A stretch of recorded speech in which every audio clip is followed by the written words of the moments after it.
ang mga toro. Takbo! Ito ang taunang Bull Festival sa Pamplona, Spain. Pero ang masaya ng selebrasyon, nauwi sa trahedya. Naku po!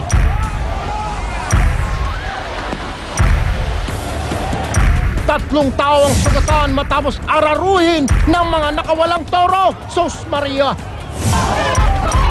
Tao laban sa tao. Yan naman ang eksena sa labas ng isang korte sa Florida sa Amerika. Nauna pang manugod si Super Lolo na isang testigo. Ang babaeng ito naman, umawat na nga sa away. Siya pang nasapak.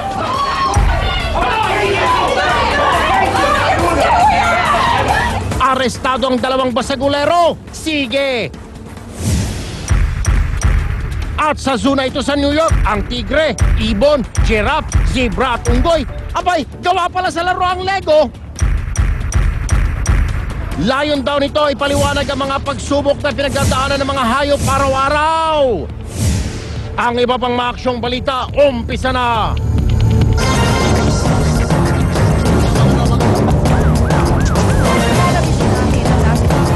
Partner, mga kapatid, simula So whether or not sasagutin.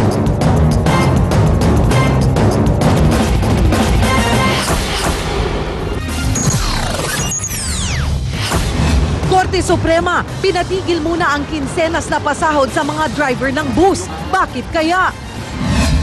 Ilang bus na biyaheng EDSA tuloy sa pagdaan sa mga flyover at underpass kahit bawal na. MMDA Chairman Francis Tolentino na nermon. Para iwas traffic sa EDSA, pila sa MRT dumoble. Presyo ng produktong petrolyo tumaas ng halos 2 piso kada litro. Di pa man napapakinabangan ilang bahay na itinayo ng isang NGO para sa mga sinalanta ni Bagyong Sendong sa Cagayan de Oro City, pinagnakawan. Sa Aksyon Probinsya, 11 preso kabilang ang pinuno raw ng grupong tumiwalag sa MILF pumuga mula sa Maguindanao Provincial Jail. Ilang menor de edad sa ARMM bistadong nagparehistro para maging botante kapalit ng 300 piso. Sa Action Sports, PBA legend Ricky Brown nasa bansa para tumanggap ng parangal. At sa Showbiz Aksyon, Angelica Panganiban nakipagbalikan daw at Tom Cruise at Katie Holmes nagkasundo na sa kanilang divorce.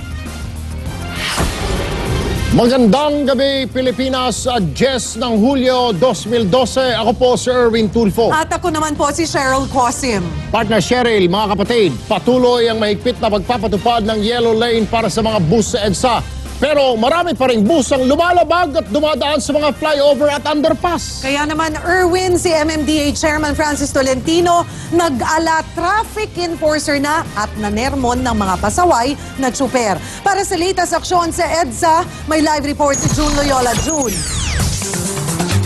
Erwin, Cheryl, nagkakaroon na ng build-up sa ilang bahagi ng EDSA ngayong rush hour. Kung mapapansin natin, marami-rami na rin mga pasahero ang hirap sumakay. Pero kaninang umaga, bahagya lumuwag ang daloy ng trapiko dito sa EDSA matapos nga aksyonan ng MMDA ang mga problema kaugnay ng mahigpit na pagpapatupad ng yellow lane sa mga bus.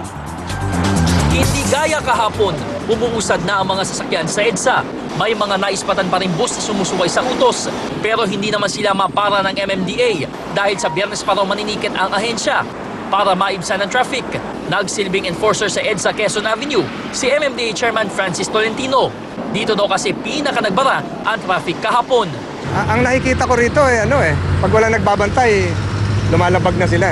Sinisisi ng MMDA sa matinding traffic ang mga bus na nakalabas ang nguso o puwetan at nagbabaka sakaling makalabas ng yellow lane.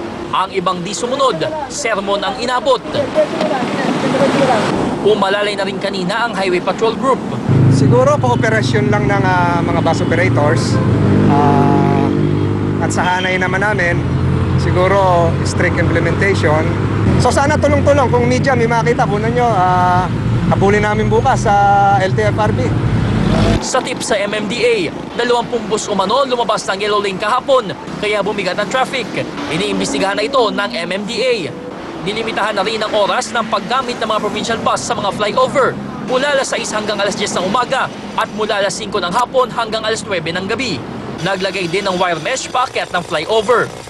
Sa kabila nito, uminit pa rin ang ulo ng mga pasaherong naantala ang lakad. Perwisyo!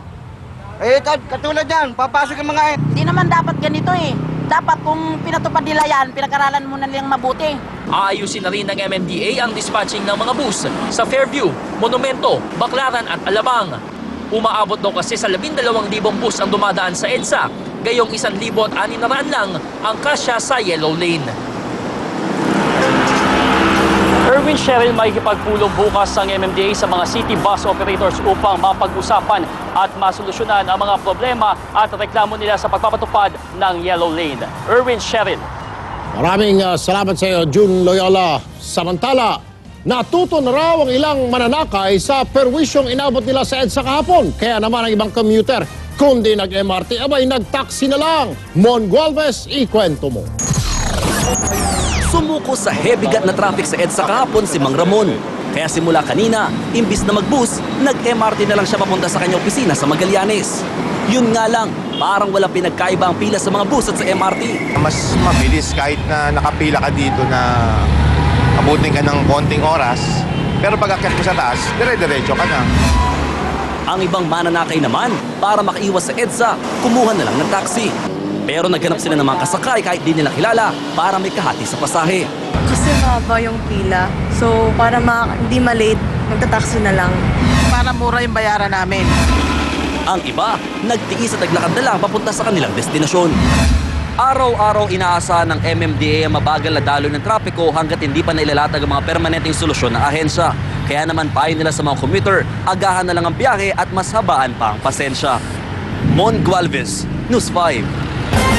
Mula sa transportasyon, dito naman tayo sa tirahan. Di pa man nalilipatan, ninakawan na ang mga bahay na itinayo ng isang non-government organization para sa mga biktima ni Bagyong Sendong sa Cagayan de Oro City.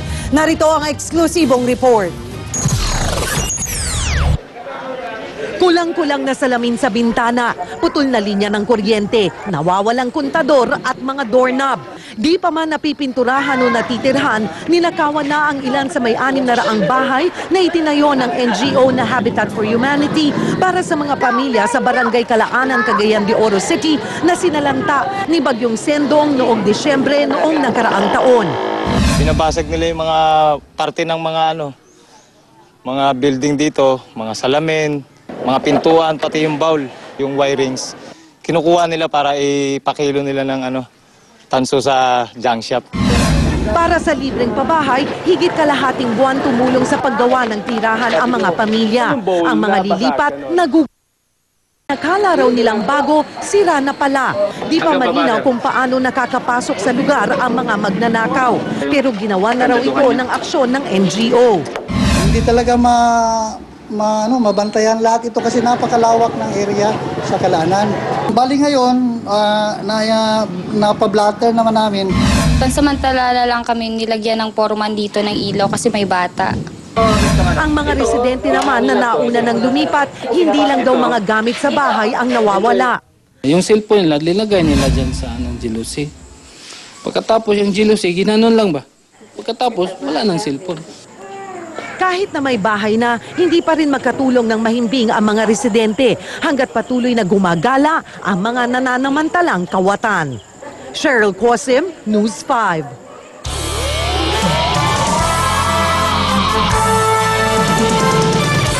Kasado na po ang bagong laban ni Nonito the Filipino Flash Donaire. Makakaharap ng Phil-Am Super Bantamweight Champ ang Mexicanong WBO Bantamweight Champion na si Jorge Arce sa LA sa Oktubre.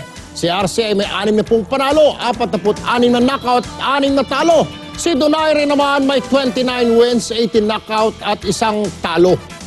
Dumating na sa bansa kagabi ang kauna-unahang Phil-Am ng PBA at dating MVP na si Ricky Brown. Sa linggo tatanggap ang The Quick Brown Fox ng parangal bilang isa sa 25 pinakamagaling na PBA player. Naglaro si Brown para sa San Miguel at Great Taste noong dekada 80. Susunod sa aksyon, ilang minor de edad sa ARMM binayaran daw ng 300 piso para makapag-rehistro bilang botante. Bansang Cambodia isinisisi ang World Health Organization kung bakit nakababahala ang misteryosong sakit na tumama sa mga bata sa Cambodia. At naispitang shallow low pressure area sa may Palawan, posible bang maging bagyo?